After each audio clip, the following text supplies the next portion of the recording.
Hi and welcome. You're listening to Historic Huguenot Street's weekly program on WFNP The Edge, where we discuss regional New Paltz history and upcoming programs and events. I'm Kaitlin Gallucci, and I'm the Director of Marketing and Communications at Historic Huguenot Street, which is a nonprofit 10-acre National Historic Landmark District dedicated to preserving historic buildings, artifacts, and manuscripts, and promoting the stories of the Huguenot Street families, descendants, and inhabitants, including the indigenous Sopus Munsee people and enslaved Africans from the 16th century to today. In less than 2 weeks, Historic Huguenot Street will open 2 special exhibitions installed in the Jean Hasbrouck House.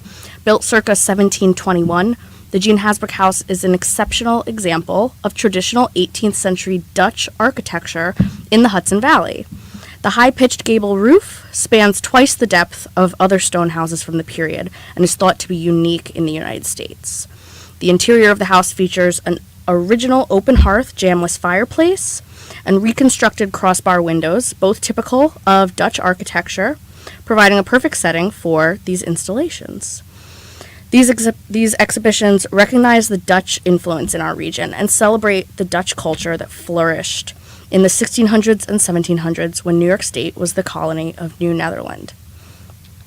One exhibit, called Living in Style, Selections from the George Way Collection of Dutch Fine and Decorative Art, features over 100 17th and 18th century Dutch items from the Netherlands, installed in one room to give an immersive experience of what a Dutch room from that period would have looked and felt like. A complimentary display in both the Jean Hasbrouck House and the Abraham Hasbrouck House will feature a number of Hudson Valley-made kasten, which are Dutch-style cupboards. Historic Huguenot Street actually houses one of the largest collections of Hudson Valley kasten in the country. This exhibition gathers pieces from several prominent public and private collections, highlighting the historical uses, design, and construction of these important pieces of material culture. Tonight, I'm joined by Historic Huguenot Street's Collections Manager Ashley Trainor, who can tell us a bit more. Hi, Ashley. Hi, Kaitlin. Thanks for joining me. Thanks for having me. So first, can you tell us a bit about your work and, setting up the Dutch period room for the Living in Style exhibition? Sure. So I'm the Collections Manager, which basically means I'm in charge of, well, not in charge, but I work with the old stuff. Mm-hmm. I assist our curator in these big exhibitions, and this one's probably been my favorite so far. So this Dutch-style furniture is owned by this collector named George Way, who is one of the most amazing collectors, actually, and the biggest character and fun guy to work with. That's very true. Yeah. So he's this guy from Staten Island, very intelligent, laid back. He's been collecting since he was a teenager. He's got one of the finest private collections of Dutch and English furniture in the country. He was named one of the top 100 collectors in America by Art and Antiques for 4 consecutive years. That's amazing. Yeah.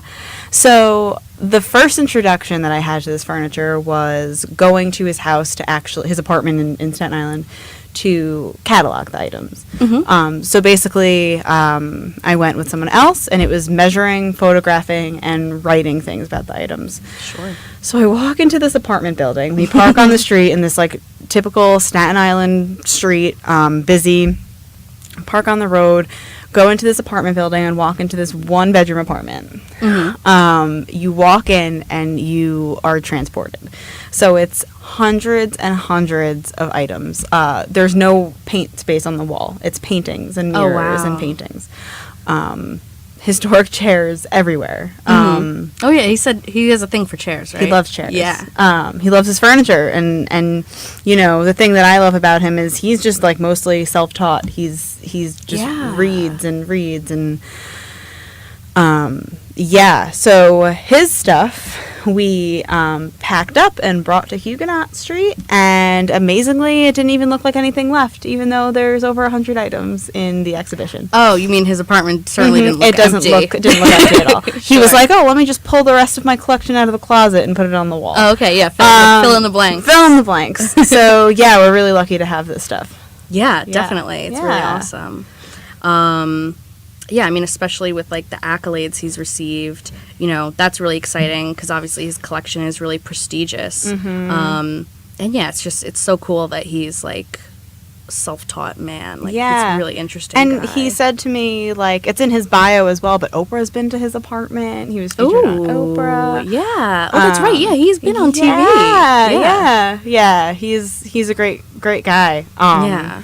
And has been amazing in this process of setting up this room. Yeah. Yeah. Yeah, that's the thing, too. He just is, like, the type of person that has, like, a great attitude. Yeah, he's good to work with. So I know there's literally hundreds of items in this room, from, like, big pieces of furniture, chairs, paintings, pipes, all sorts of stuff. So I'm wondering, what are some of your favorite, if you could pick. I understand if it's hard, because I actually asked George the same question when I was interviewing him, and he was like, I can't pick a favorite. Oh my But gosh. since it's not your stuff, maybe you can. It's not my stuff. If you if you have any favorites, I'd love to know what they are. Yeah, so I make this joke that I spend a lot of time trying to make college students and my interns care about furniture. And I try It's a to good challenge. put a personality to all the furniture. This furniture 100 million% has personality. That's a good point. Yeah, so there are these. So basically, the Dutch room is not,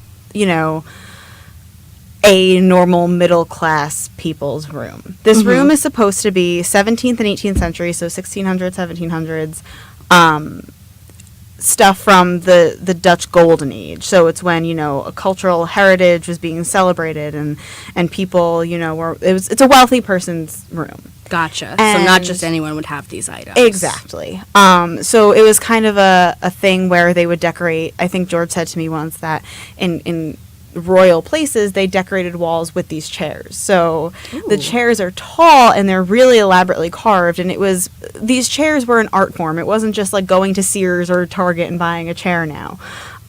It was something that they took pride in.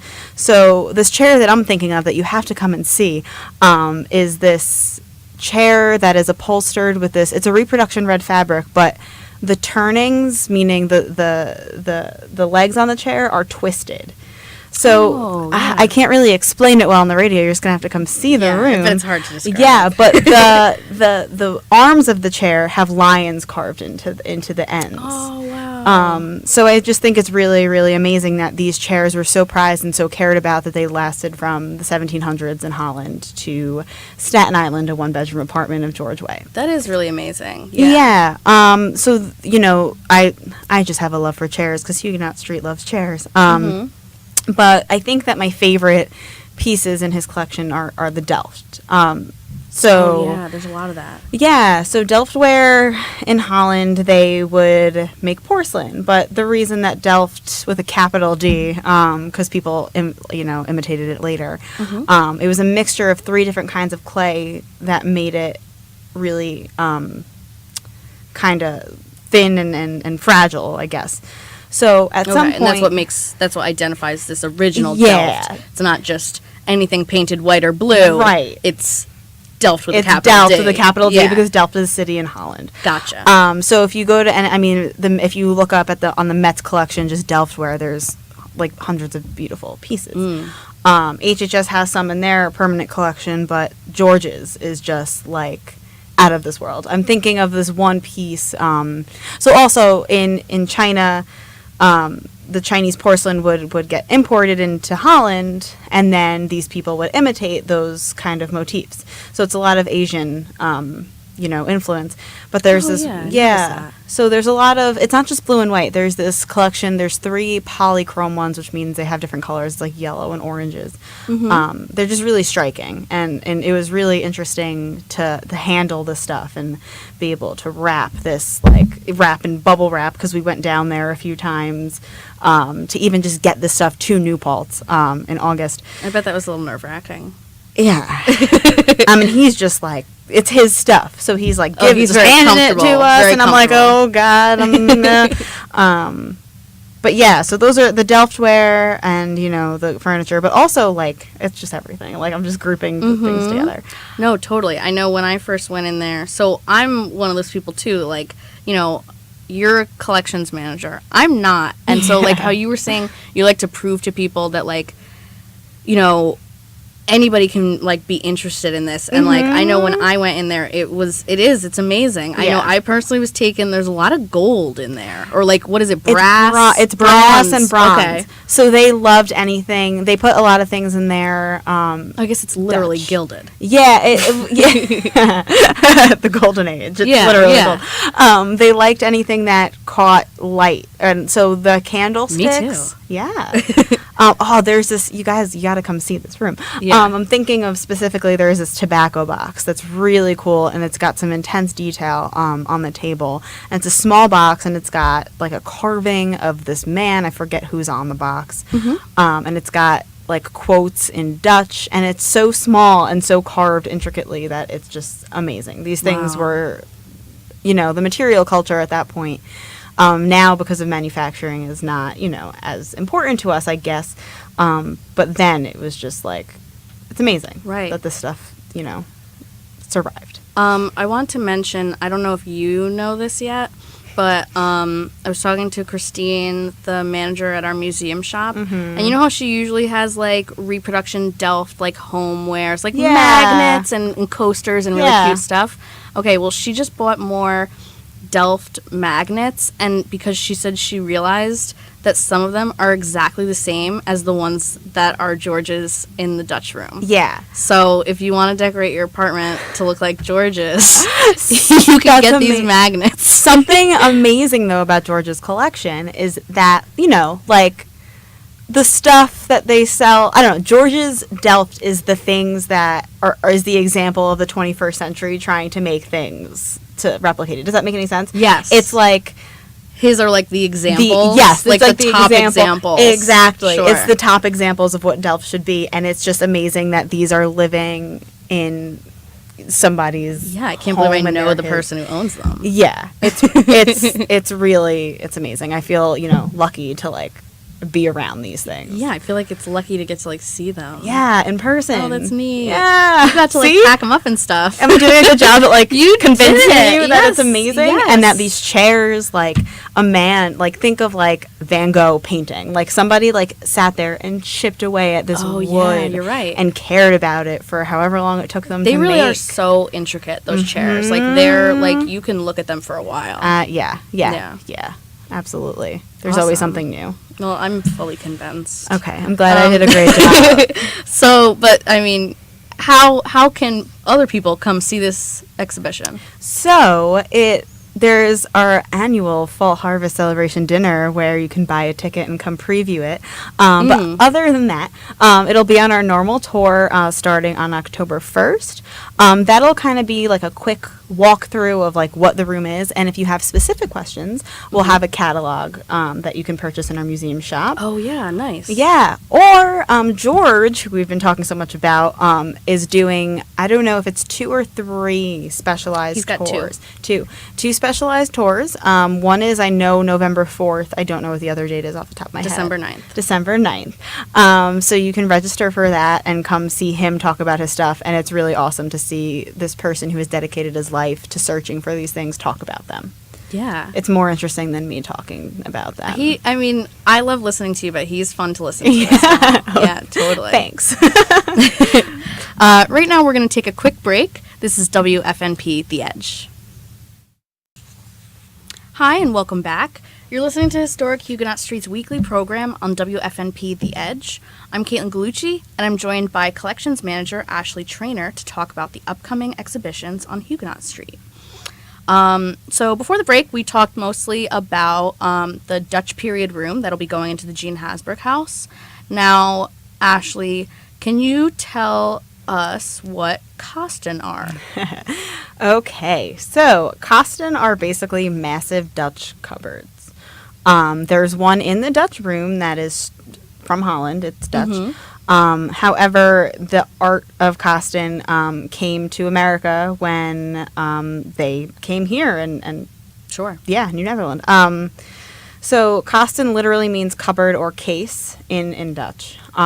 So it's usually there's different forms. However, the classic kasten is 2 or 3 pieces comes apart. Sometimes really elaborately carved, sometimes not so elaborately carved, but it's definitely a striking piece of furniture. Oh, yeah. Yeah. Definitely. They dominate a room. Yeah. Absolutely. So I spend a lot of time trying to convince people that Costin are interesting. That's right. Who aren't interested in them. They were really dowry gifts. They went from family to family. It wasn't just like, this piece of furniture that was, replaceable. It was this really prized possession. It would normally be in like a hallway. So when you walked into a house, you would see the piece of furniture.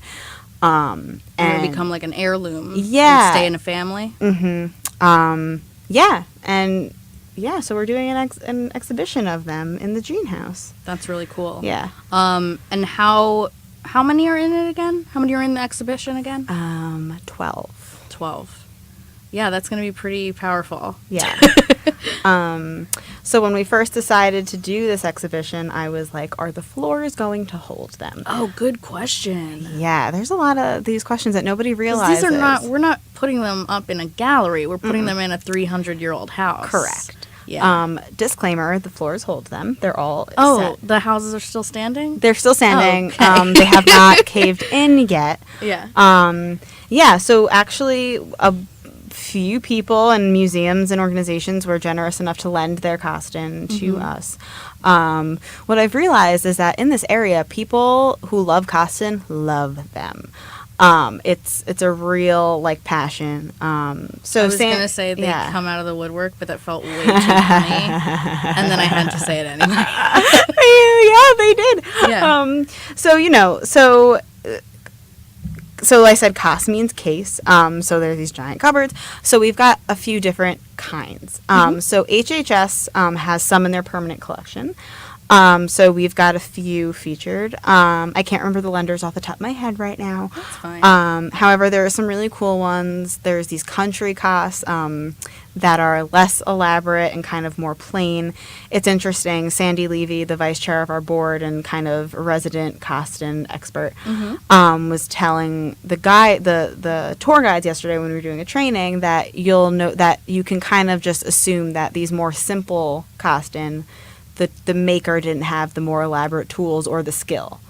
Sure. Yeah, so we have this one that's in the hallway in Jean, and it's a Kuzenkast, so it's from Holland. That one knocked my socks off. It's like 7 feet by 7 feet. I could literally move my office into this piece of furniture. You're right, yeah. It's wild. It's got huge carvings on it of cupids and lions, I think. Yeah. And the opening mechanism, did you see how it opened? Only from a distance. Oh my God. You have to, there's a column. Kevin filmed it. I got to rewatch it. Oh, that's awesome. We got to make a video. Yeah. There's this like in the middle, there's a column and you move the column to the side and then you have to open a key. It's like a I don't know, secret room or something to get into the Yeah, it seemed pretty hidden. Yeah. It's really wild. And just think that survived 300 or 400 years and is now standing in the Jean House. And it's had a whole life. It's had a life longer than ours and has stories to tell. Another cost that we have has Freer family history. So nice. Yeah, so Freer House is a house on our street and a prominent family in the area. There was also this workshop in Kingston, the Beekman Elting workshops, where these, they made these pieces of furniture, and we have one that's attributed to that. So it's really interesting. Yeah. So these are like kind of a lot of local pieces. It's all Hudson Valley Costin. Nice. Yeah. Yeah. Great. And so, I guess kind of related to that and how these are all Hudson Valley pieces, if you kind of explain how this exhibition of Costin will complement the Dutch period room, which is more like strict Netherlands. Yeah. So, it just shows how this European Netherlands influence came to the Hudson Valley and survived. A lot of the themes that we talk about on Huguenot Street is, I have interns come and they're like, oh, I'm interested in the French Protestants. And it's like, yeah, that's great. That's awesome. And we have a big focus material culture-wise on the American story. So it's really interesting that these people came over, and as time went on, they really wanted to identify as American, but this art stayed.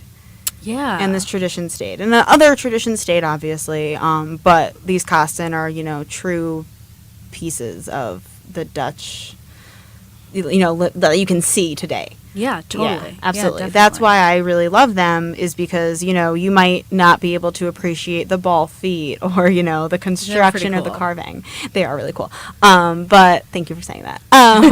But just think about, like, if you step back for a minute and just think about how long of a life these things have had and how important they were to a person. Think of, like, I have, like, one of my dad's, like, pocket knife things that is, like, this cheap little thing, probably. However, like, he carried it in his pocket with him all the time, so it means a lot to me. So, things like that. Like, these pieces of furniture meant something, and they were deliberately given to, a daughter as a dowry gift. Sure. So that just kind of adds a whole, other story to it. Exactly. Like, they couldn't have survived this long if they weren't so important to people. Exactly. Yep. And, people still buy them in the Hudson Valley. People have them in their stone houses around. They were used for your best things. So linens were your best thing that you had during the time period. Even like 17th, 18th to the late 18th century, you kept your best stuff in it. And we've decorated, these casts with our pieces of Delft. Sure. So it's just a really visually appealing exhibition. Yeah, definitely. It sounds like the two really go side by side. Yeah, that's really neat. Especially, one of our guides, Kevin Cook, said that he always says, like, oh, the European ones were much more elaborate, but he never has an example, and now he's got George Way's example and the Kuzenkas. Exactly. Yeah, that's really neat. It's almost like it shows how, like, this furniture could have evolved over time. Right. That's really neat. Cool. Well, thank you, Ashley. Thanks for letting me try to make you care about furniture. It worked. Great. So once again, both of those exhibitions, Living in Style, selections from the George Way collection of Dutch fine and decorative art, and Kosten in the Mid-Hudson Valley, will be on view beginning October 1st. Visitors can see the exhibitions by taking any regular guided tour, which are available hourly every day except Wednesday. For hours and rates, see huguenotstreet.org. Additionally, there will be special viewings scheduled. Tours of the Dutch Period Room with the collector, George Way, are available for November 4th and December 9th. And you can register for those tours at huguenotstreet.org/livinginstyle.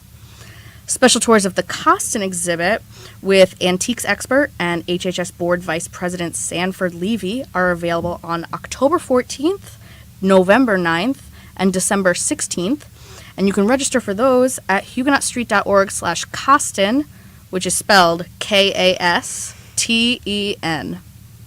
We're wrapping up now, but listeners can tune in every Thursday at 7:30 p.m. for the rest of the semester at WFNP.org or 88.7 FM to hear more from Historic Huguenot Street. Visit huguenotstreet.org for information on all of our upcoming events, and follow us on social media to stay informed on what's happening on the street. And if you ever want to catch up on any of our past radio shows, they are available on our YouTube channel. Thanks for listening.